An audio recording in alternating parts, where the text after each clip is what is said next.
There are moments in life when time slows, not out of serenity, but because something irreversible is happening. Something that will live in your memory, not as a scene, but as a fracture. I was 17. It was a Tuesday morning, early autumn in Charleston. The air was crisp but undecided, neither summer nor fall, a kind of limbo that felt too symbolic for what was about to happen. The drive to the station had been unusually quiet. I sat in the back seat of my mother's car, watching the trees blur past the window. She didn't speak. Neither did Doug, her husband, my stepfather. The silence between them wasn't new. It had always carried a particular weight whenever I was around, as if my very presence disrupted the peace they imagined they deserved. The car came to a halt in front of the Greyhound station. People moved in and out of the terminal. A man with a guitar case slung over his shoulder, a mother dragging a toddler by the arm, an older woman clutching a bag of medication. All of them seemed to be going somewhere with purpose. I, on the other hand, had no idea where I was supposed to go. My mother stepped out and opened the trunk. She pulled out my suitcase, a faded green canvas bag with one broken wheel. She also handed me a backpack and an envelope. When I looked inside, I found $300 in cash, folded and slightly damp. There was no note, no ticket, just money and silence. Then she said the words that would echo in my bones for years. "You only get in our way. You always have. It's time for you to figure things out on your own." I stood there, stunned, unsure whether I should laugh, cry, or scream. She wasn't angry. She wasn't weeping. Her face was blank, clinical, almost, like someone erasing a line they had drawn by mistake. Doug stayed in the passenger seat, staring straight ahead as if pretending not to hear. I opened my mouth, but nothing came out. I wanted to ask why now. What had I done? But the truth was I already knew. I had never fit the mold. I asked too many questions. I read too many books. I didn't blend into their picture-perfect version of a quiet, compliant daughter. I was a reminder of a past my mother tried hard to erase. My father's death, her failed ambitions, the choices that led her to this version of herself. She turned back to the car. One hand on the door, the other still holding her purse, as if waiting for me to just step aside and let her go. I didn't cry. Not yet. Instead, I watched her drive away. The car faded into the morning traffic and was gone. I was alone, standing in front of a bus terminal with a suitcase full of crumpled clothes, a backpack, and $300 in my pocket, and no one expecting me anywhere. The weeks leading up to that morning had felt increasingly tense. My mother had started locking her bedroom door at night. Doug stopped speaking to me altogether. Meals were quiet. There was no yelling, just distance. A slow, suffocating indifference that spread like smoke under the door. I had been applying for a scholarship. Secretly. A summer program for digital arts in New York City. I had made it to the final round. I found out the day before she drove me to the bus station. She found out too. She never congratulated me. Instead, she found the acceptance letter I'd hidden in a book and confronted me that night in the kitchen, while Doug watched with folded arms and narrowed eyes. "You think you're too good for us now? You think you're special because you draw things on a computer?" I didn't answer. She grabbed the letter, tore it in half, and threw it in the sink. "We didn't raise you to chase fantasies. This isn't a movie." That night, I didn't sleep. I packed my things, afraid she might burn something next. But I never imagined what she would do the next morning. I sat on a bench outside the station for almost 2 hours, watching buses come and go, wondering if I should call someone. Anyone. But I didn't know who. My father's side of the family had been cut off long ago. The only person I remembered with warmth was his mother, my grandmother Martha, but I hadn't seen her in nearly 10 years. In my backpack, buried under old t-shirts and socks, was something they didn't know I'd kept. A sketchbook, the same one I used to hide under my bed, filled with drawings, ideas, and one page I never dared show anyone. A drawing I made when I was 11. It was a picture of a little girl standing at a bus stop with a sign that read, "Where do you go when no one wants you?" I didn't realize until that moment just how prophetic that drawing had been. Eventually, I walked into the terminal, approached the counter, and bought the cheapest ticket I could afford with cash. It was a one-way trip to Atlanta. I chose it for one reason only. It was the only city where I thought my grandmother might still live. As the bus pulled away from Charleston, I looked out the window and promised myself one thing. I would never beg to be wanted again. No matter what came next, I would carve a path that no one could erase, undermine, or discard. What I didn't know then was that this journey, forced, humiliating, born from rejection, would ignite something far greater than I ever imagined. I was about to step into a world that would challenge me, break me, build me. I didn't just survive that abandonment. I turned it into $1 million beginning.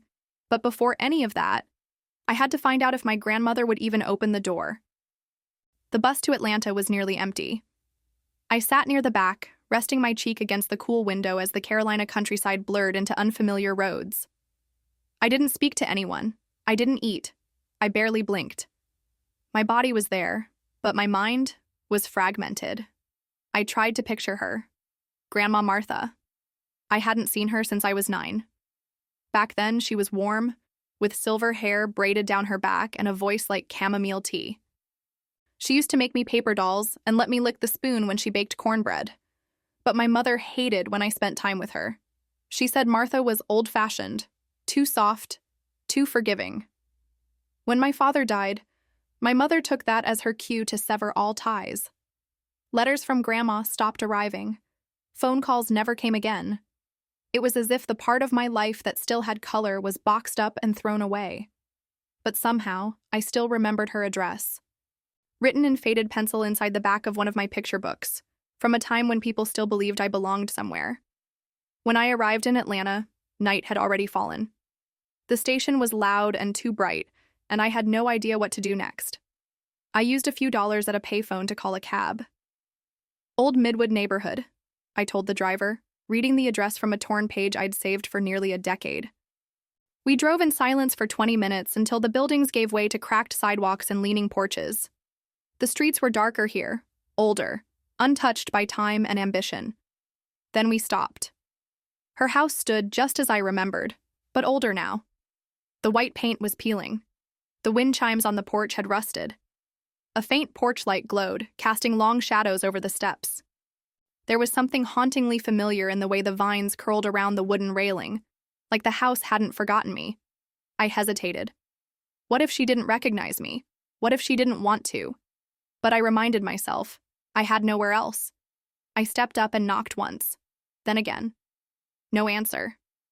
I was about to turn away when I heard the slow creak of the door being unlocked from inside. It opened only slightly, no more than a few inches. And then I saw her. She wore a thick sweater despite the warm evening, her hair now completely white. Her hands trembled slightly as she held the edge of the door. Her eyes met mine. There was a long pause, and then she whispered, "Eleanor?" I nodded. My throat tightened, and for the first time in hours, my vision blurred with tears I didn't know I still had. "Is it really you?" she said again. I could only manage a whisper. I didn't know where else to go. She opened the door wide without another word and pulled me into her arms. And just like that, the door to a forgotten life opened again.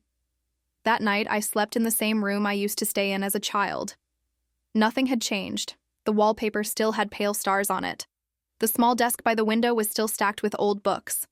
On the dresser sat a faded photograph of my father holding me on his shoulders, both of us laughing in a park I barely remembered. Grandma didn't ask many questions that first night. She made me tea, gave me a clean towel, and placed a folded blanket at the end of my bed. "We'll talk in the morning," she said. "Tonight you rest." But I couldn't sleep. I kept replaying my mother's words at the bus station. The way Doug looked away. The way my childhood had been pruned down to survival. But for the first time in years, the air didn't feel heavy in my lungs. The silence in this house didn't feel dangerous. It felt sacred. In the days that followed, I slowly told Grandma everything, or most of it. She listened without interruption. Her hands moved constantly as I spoke, folding laundry, cutting vegetables, watering plants. But her eyes never left mine. "I always knew your mother was struggling," she said gently one afternoon. "But I never thought she'd do something so heartless. She didn't say more. She didn't need to. Instead, she asked what I wanted to do. I told her I wanted to study, learn, build something, anything. That same week, she took me to the local high school to inquire about enrollment. I was 2 months behind. The counselor warned me that I would need to work twice as hard to catch up. I nodded. I'd worked twice as hard to survive. Learning? That I could do. There was an old desktop computer in my grandmother's hallway closet, dusty and unused. She let me set it up in the living room. I taught myself to code on that machine. Night after night, I stayed up watching tutorials, studying syntax, building useless little programs just to prove that I could. Grandma would come in quietly with a cup of tea and whisper, "Don't forget to rest." But I couldn't stop. My mind had found something to hold on to, something no one could take away. Lines of code didn't judge me. They didn't tell me I was a burden. They responded to logic, to effort. And for the first time, I began to imagine a life not built on surviving someone else's cruelty, but on building my own worth. One morning, as I was sorting through a pile of old books in the attic, I found a sealed envelope tucked between the pages of a Bible. It was addressed to me. The handwriting was unmistakably my father's. "For Eleanor, when she is ready." My hands shook as I opened it. Inside was a short letter. I won't repeat all of it here, but there was one line that seared into my soul. "If the world forgets you, let that be their loss. But never forget who you are." I sat on the floor, crying silently into my knees. This wasn't just a homecoming, it was a resurrection. I stayed with Grandma for the next 5 years. I didn't just finish high school, I graduated top of my class. I went to college on a full scholarship. I built something from the ground up. But none of that could have prepared me for what came next. A software idea born at her kitchen table would soon explode into something much bigger than either of us imagined. And just when success found me, so did the woman who abandoned me. But this time, I wasn't a scared girl at a bus station. I was a millionaire, and I had a choice to make. Progress does not come all at once. It arrives quietly, first as survival, then as routine, and finally as vision. 5 years had passed since that night in Atlanta, when my grandmother opened the door and welcomed me back into a life I had been pushed out of. In those years, I learned what it meant to belong. I also learned that rebuilding yourself is not an act of courage, it is an act of insistence. And I insisted. After graduating high school with honors, I was awarded a full scholarship to Georgia State University. My major was computer science with a minor in visual arts, a marriage of logic and creativity that felt like home. But college was not easy. I was still a girl with a suitcase full of shame. I watched my peers call home, visit family on weekends, receive care packages. I received none of that. Instead, I received discipline and hunger. I worked in the campus library, took freelance design jobs at night, and spent countless weekends refining my skills. Coding, illustrating, prototyping. I was building something, though I didn't yet know what. It was during my junior year that the idea came. The concept arrived in fragments. One afternoon, I stood behind the counter of a local bakery where I worked part-time. The owner, a kind woman named Teresa, was ranting about how hard it was to track her inventory, place orders, and schedule staff with only pen and paper. "I've tried apps," she said, "but they're all either too expensive or too complicated. I just need something simple, something that actually helps." That night, I sketched out the first screen of what would become my software prototype, a clean, intuitive dashboard for small business owners. I called it Haven, not because it was clever, but because that's what I was trying to build, a haven for people like Teresa, for people like me, for anyone who had ever felt that complexity was a gatekeeper they couldn't afford to pass. The process consumed me. By day, I attended lectures. By night, I coded until dawn. My grandmother would come in quietly at 2 a.m. with tea just like she used to. "Don't forget," she said softly. "Your mind is a gift, but your body is a house. Don't let it fall down."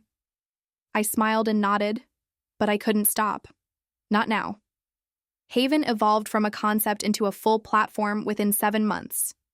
It allowed small businesses to track sales, inventory, employee hours, and even customer loyalty, all from a single interface. I launched a free beta version online. I expected a handful of downloads.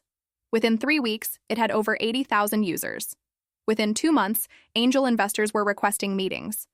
Within 6, I had formed an LLC, hired a small team, and signed licensing deals. By graduation, I was a millionaire. Suddenly, I was no longer just Eleanor from Atlanta.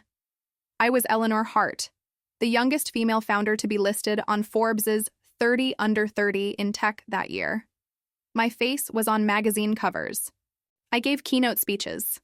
I was interviewed by outlets I had only ever read in passing. But through it all, I remained at home. The house that raised me remained untouched. My grandmother continued to make tea and sit quietly during my virtual meetings. I remodeled her kitchen, installed new heating, fixed the roof, and set up a full scholarship fund in her name at the university. She wept when I showed her. "You didn't just rebuild your life," she whispered. "You built mine too." And then one night, the past returned. I was sitting in my home office reviewing quarterly reports when I noticed a message request in my personal inbox.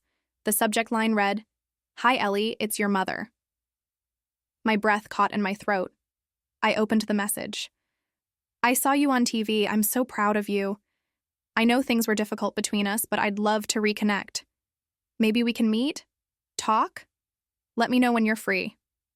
There was no apology, no acknowledgement of the night she abandoned me. Just casual curiosity, as if she were someone who had moved away, not someone who left me on a bench with $300 and a suitcase that didn't roll properly.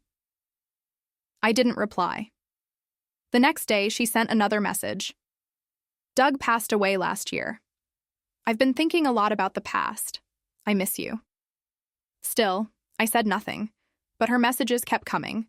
She found my office address, sent flowers, wrote a handwritten letter. My assistant asked if she should respond. I shook my head. Then I did something I hadn't done in years. I pulled out my old sketchbook. The sketch I created that night was simple: a young girl with a suitcase standing at a bus terminal. Behind her, a road full of people walking past. Ahead of her, a bright horizon with no faces, just light. Below it, I wrote, "Some journeys don't offer return trips." I uploaded it to my professional website. It went viral. Thousands of messages poured in. Stories from people who had been discarded, forgotten, left behind, and who had found their way anyway. I didn't write back to my mother. I didn't need to. That image was my answer. But silence is rarely the end. Weeks later, my mother showed up at the Haven headquarters. No invitation, no warning. She stood in the lobby, holding a worn envelope in her hand, one with my name written in faded ink. What she said next would shatter what little indifference I had managed to build, and force me to choose between the future I fought for and the past that never fought for me. Success changes many things. It opens doors. It invites attention. It builds a narrative that others want to be part of, especially those who once refused to be. But there are some doors that must remain closed. Not out of bitterness, but out of preservation. Still, there she stood. My mother. In the lobby of the Haven headquarters, uninvited, unannounced, holding an envelope as though it contained years of explanation folded into a single page. It was a quiet Tuesday afternoon. I had just returned from a development summit in San Francisco. My staff was preparing for a product update announcement scheduled for next week. Everyone was moving efficiently, the atmosphere calm, until my assistant entered my office with a look of hesitance and discomfort. "There's a woman downstairs," she said slowly. "She says she's your mother." The words hit like cold water. I froze, not in fear, but in that quiet alarm that comes when something carefully buried begins to resurface. "Did she give a name?" "Angela," she said. "She's not causing a scene, but she won't leave. She's asking for just a minute of your time. She's holding something. She says it's important." I stared at the window for a moment before standing. "Tell her to wait." I took the elevator down alone. Each floor I descended felt like a layer being peeled back. The poised executive, the focused creator, the proud granddaughter, all stripped away until only the girl at the bus terminal remained. When I reached the lobby, she saw me instantly. Time had not been kind to her. Her once meticulously dyed hair was streaked with gray. Her makeup no longer concealed the weariness in her face. The elegance she once took pride in had eroded, replaced with a trembling, vulnerable presence. She looked smaller than I remembered, and for the first time in my life, she looked afraid. She stepped forward slowly, as though unsure whether I would vanish or explode.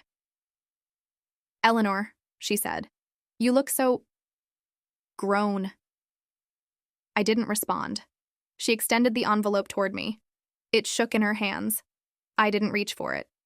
"It's a letter," she said softly. "From your father." The air left my lungs. I found it in a drawer. I didn't know I still had it. I thought, maybe you should read it. I looked at the envelope.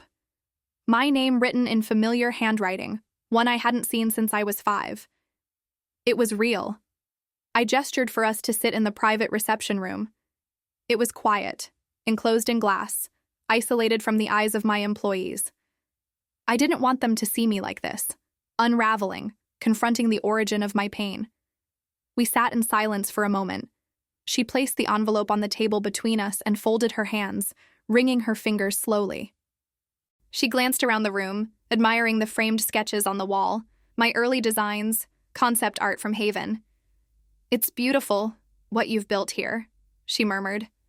"I always knew you were gifted." The hypocrisy clanged in the room like broken bells. "You told me I was a burden," I said, my voice calm but deliberate. "You said I only got in the way of your life." She lowered her head. "I know," she whispered. "I remember every word. I regret all of them." I waited. "Doug," he was persuasive. "He convinced me that you were holding us back, that your independence was rebellion, that your creativity was distraction. I was weak and cruel, and I didn't protect you." Still, I said nothing. When I saw you on television, I was proud. But more than that, I was ashamed. Because I realized the person you became is someone I tried to erase. My throat tightened, but I held my composure. "I don't hate you," I said at last. "I stopped hating you the day I forgave you. But forgiveness doesn't come with a reunion." Her eyes welled up. "So, there's no place for me?" I leaned forward slightly. "You had a place. You burned it." She nodded, as though accepting a sentence she had feared but expected. Then she stood. "I'll leave the letter," she said. "You can do with it what you want." She turned to go, but before she reached the door, she paused and looked back. I wish I had been someone worth remembering. I didn't answer. I watched her walk out, her figure shrinking through the glass until she disappeared into the street. I stared at the envelope on the table. It was worn, yellowed slightly at the corners, the ink faint but unmistakable. I picked it up with trembling hands. Back in my office, I locked the door and sat alone. I took a deep breath and opened the envelope. There were only a few paragraphs. My father had written it during his final hospital stay, weeks before his death. It was addressed to me for when I was old enough to understand. My mother had clearly kept it from me all those years. The letter was full of warmth, pride, hope. "You have your mother's strength, but you'll need to learn to use it for good.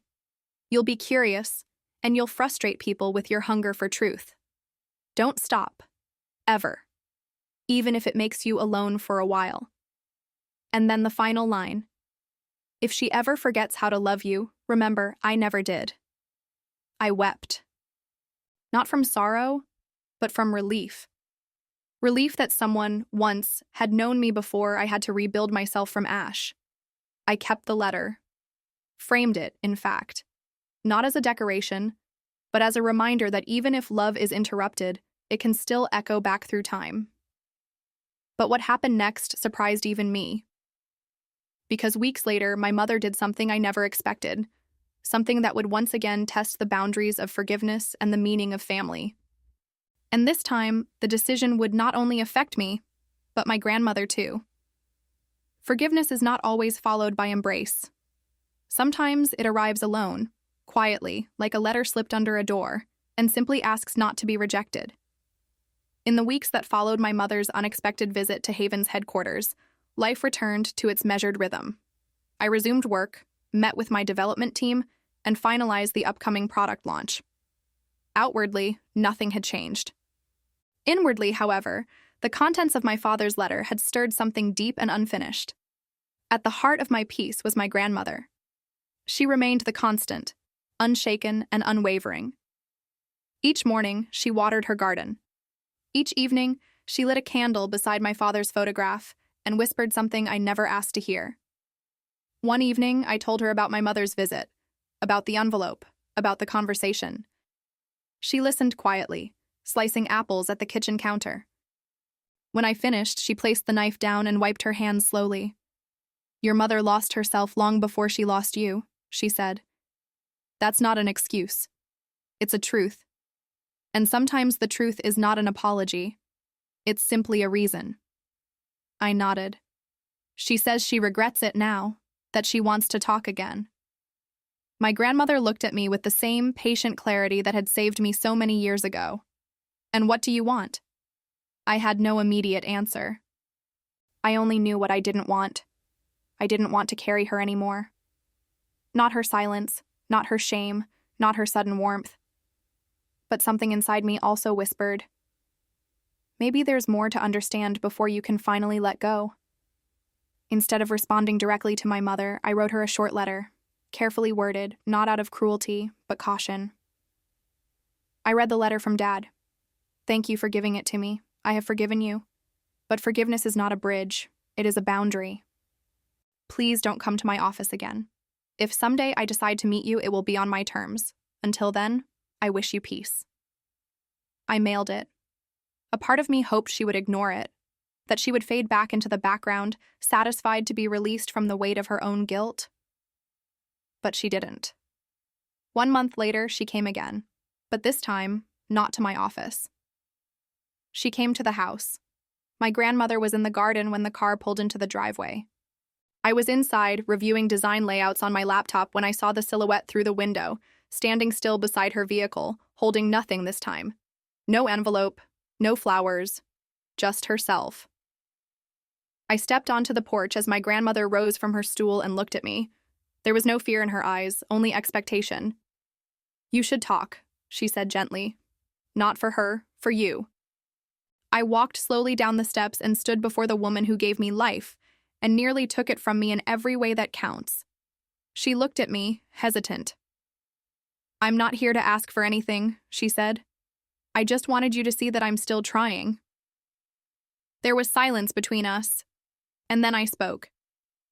"What do you expect to come from this?" "Nothing," she replied. "But if you ever wonder whether I'm sorry, I am. For all of it." I could see she was older now, not just in face, but in posture. The arrogance was gone. So was the hardness. In its place stood a woman stripped of pretense, just bone and regret. "You hurt me," I said softly. "You broke something that can't be fixed." "I know," she replied, "but I still hope you build something anyway, even if I'm never allowed inside." We didn't hug. We didn't cry. She got back into her car, started the engine, and drove away. But this time, I didn't feel the same kind of weight. It was lighter somehow. Back inside, I sat with my grandmother on the porch, the afternoon light casting soft shadows across the railing.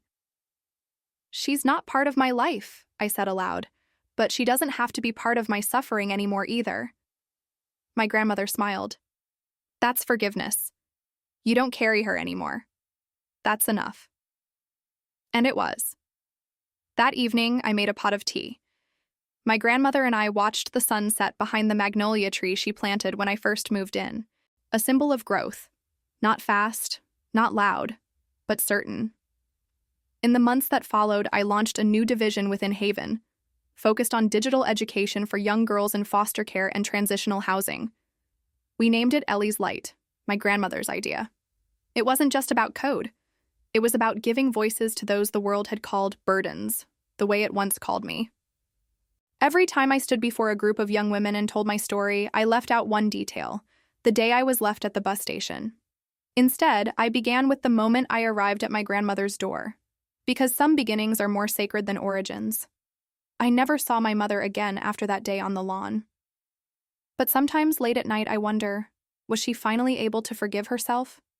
Or did she carry my silence the way I once carried her absence? Some questions are not meant to be answered, only carried gently until the weight fades. Because healing doesn't always end with reconciliation. Sometimes it ends with release.